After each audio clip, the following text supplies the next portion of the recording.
Llevaba 3 horas muerto cuando cerré su gaveta en la morgue, pero hace un minuto el timbre de emergencia de su cámara empezó a sonar. Al abrirla, encontré la bolsa de plástico desgarrada desde el interior y una serie de huellas de pies húmedos que subían por la pared hasta perderse en el techo. Ahora mismo escucho cómo algo se arrastra justo encima de mí. Y lo peor de todo es que ese hombre llegó aquí sin piernas. Relatos entre tumbas.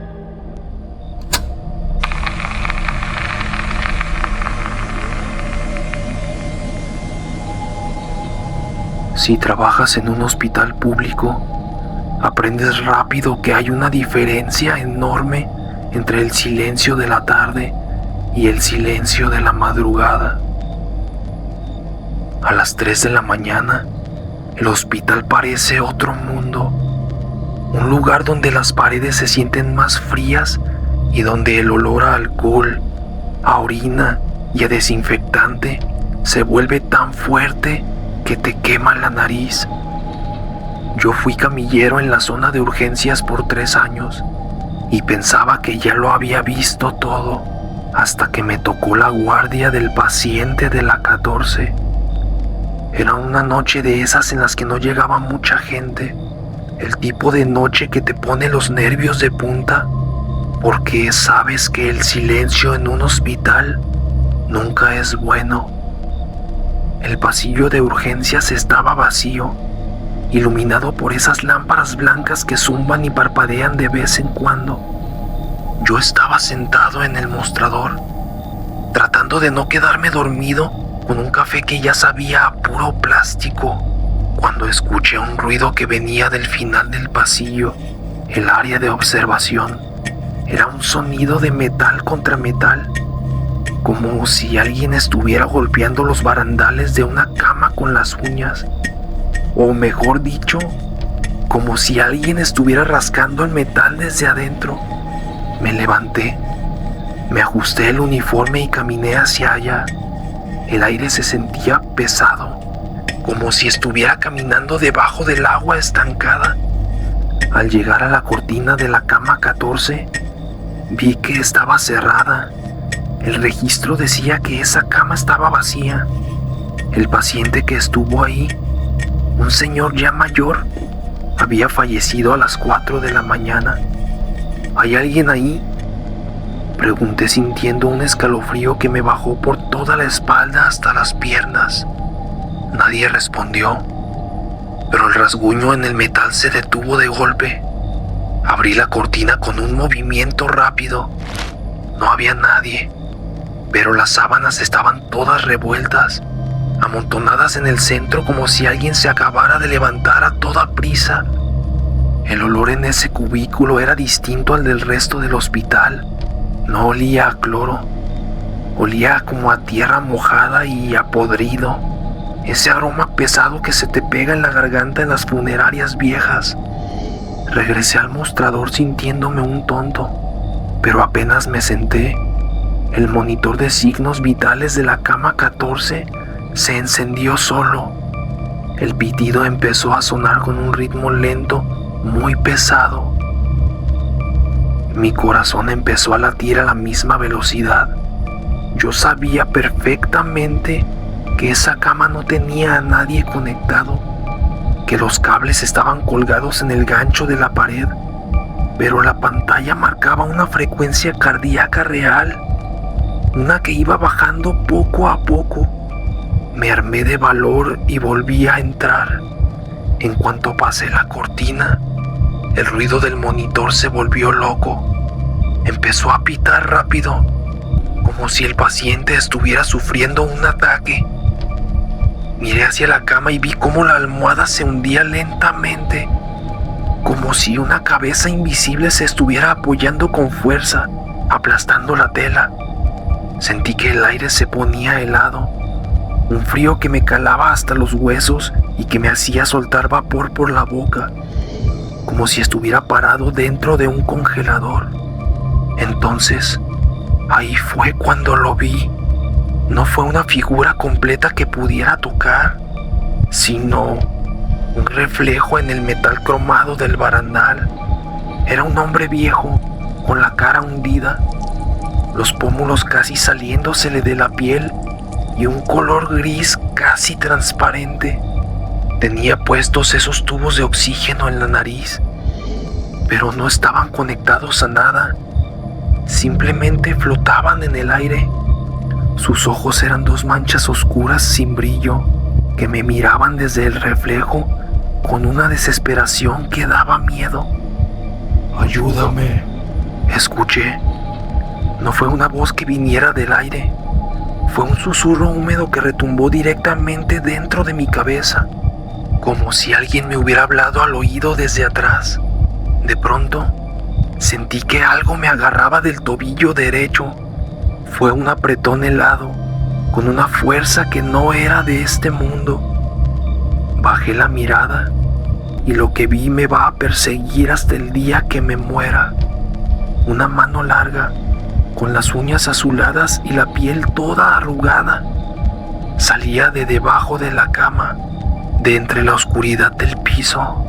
El miedo me pegó un latigazo en la columna y traté de soltarme, pero ese agarre me estaba quemando la piel. Era un frío que dolía como fuego. En ese momento, el monitor marcó una línea plana. El pitido se volvió constante y agudo, un ruido largo que te perforaba los oídos. Logré zafarme de una patada, sintiendo cómo mis tendones crujían, y corrí hacia el mostrador gritando por la enfermera de guardia. Cuando ella llegó y entramos juntos, el monitor estaba apagado. Las sábanas estaban perfectamente estiradas y no había rastro de nadie. Ella me miró como si yo estuviera loco por el cansancio. Lo que me traumó no fue solo esa noche. Lo peor fue cuando, por pura curiosidad macabra, revisé el expediente del hombre que había muerto en esa cama horas antes. En la última nota de la enfermera, decía que el señor había pasado sus últimas 2 horas de vida gritando, pidiendo ayuda porque sentía que algo, desde la oscuridad debajo de su cama, lo estaba jalando de los pies para llevárselo antes de tiempo. A veces, cuando paso cerca de una cama del hospital y escucho el ruido de los barandales de metal, siento un dolor agudo en el tobillo, justo donde esa mano me agarró. Me reviso y ahí sigue la marca, una mancha morada con la forma clara de 5 dedos largos que nunca se borra por más que talle. Eso me hizo pensar que la muerte no siempre se lleva todo lo que hay en la habitación. A veces, algo se queda ahí abajo, esperando a que alguien más se acerque lo suficiente a la cama 14. Esa voz que escuchas entre las sombras pide un trato. Suscríbete ahora y deja que la oscuridad se quede de este lado de la pantalla. Continuamos. Trabajé 10 años en el mantenimiento del hospital civil, pero lo que me pasó en el nivel -4 me rompió algo por dentro. Son 4 pisos bajo tierra. Ahí el aire no se siente limpio, se siente pesado, con un olor a cloro viejo y a ese aceite rancio de las máquinas que nunca se apagan. Esa noche, el sótano se sentía raro. El vapor que salía de las válvulas no se iba, se quedaba ahí flotando como una cortina sucia. Las luces de emergencia, esas que son de un color naranja apagado, hacían que las sombras de esos estantes de metal parecieran gente parada que se movía cuando yo les daba la espalda. Mi radio solo soltaba estática, un ruido que me ponía los pelos de punta. La bomba 3 otra vez, dije por lo bajo, solo para no sentirme tan solo. El ruido de mis llaves y pinzas chocando en mi cinturón era lo único que me hacía sentir que estaba en el mundo real. En cuanto entré al cuarto de máquinas, el olor me dio un golpe en la cara. No era basura, era un olor metálico y dulce, como el de una carnicería que dejaron cerrada todo el fin de semana bajo el sol. Del techo colgaban rollos de cables negros y gruesos, que parecían mangueras muertas moviéndose por la vibración de las calderas. Me hinqué frente a la bomba de agua. El suelo de cemento estaba lleno de un charco de agua negra y espesa que se sentía pegajosa en mis rodillas. Mientras checaba la válvula, escuché un ruido que no era de ninguna máquina. Fue un roce seco, como si alguien estuviera arrastrando una bolsa de plástico llena de arena por el piso. Me quedé frío. Apunté mi linterna hacia el fondo del cuarto. La luz iluminó algo que no debería estar ahí. Entre los tubos de vapor vi una silueta. No era un reflejo, era una mujer. Estaba de espaldas, con una bata de hospital tan vieja que ya se veía gris y se le pegaba al cuerpo por la humedad. Señora, mi voz salió toda temblorosa. No puede estar aquí abajo. Déjeme ayudarla. No me contestó, pero entonces vi lo que me detuvo el corazón. El cuello de esa mujer estaba doblado de una forma imposible, como si alguien le hubiera quebrado el hueso por completo. La cabeza le colgaba sobre el hombro y, poco a poco, empezó a girar la cara hacia mí. No podía moverme. Sentía que mis botas pesaban 1 tonelada en ese líquido oscuro. La mujer no caminaba normal. Se deslizaba, haciendo ese sonido de plástico arrastrando contra el cemento. Cada vez que daba un paso, se escuchaba un tronido seco en sus huesos, como si estuviera chocando uno contra otro. Cuando la luz de mi linterna le dio de lleno en la cara, sentí que se me revolvía el estómago. Su piel se veía azulada por la humedad del sótano y sus ojos, Dios mío, sus ojos no tenían párpados. Abrió la boca, pero no para gritar. De su garganta empezó a salir ese mismo líquido negro del suelo, una cosa espesa que olía a medicina vieja y a podrido.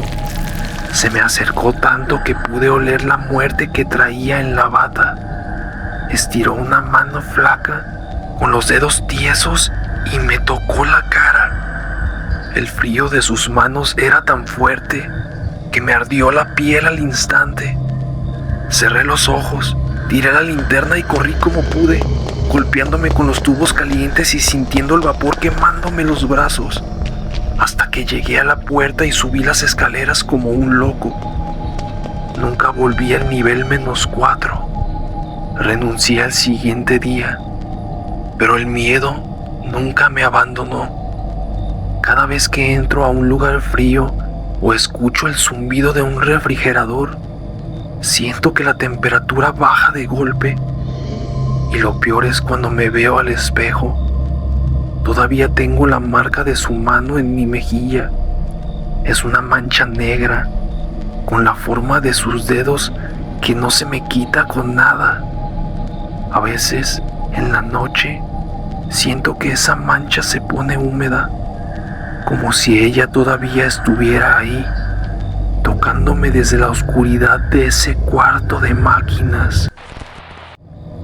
Buenas noches, comunidad entre tumbas. Si te gustaron estos relatos, te invito a suscribirte y dejar tu like. Eso me ayuda a seguir trayendo más historias para ustedes.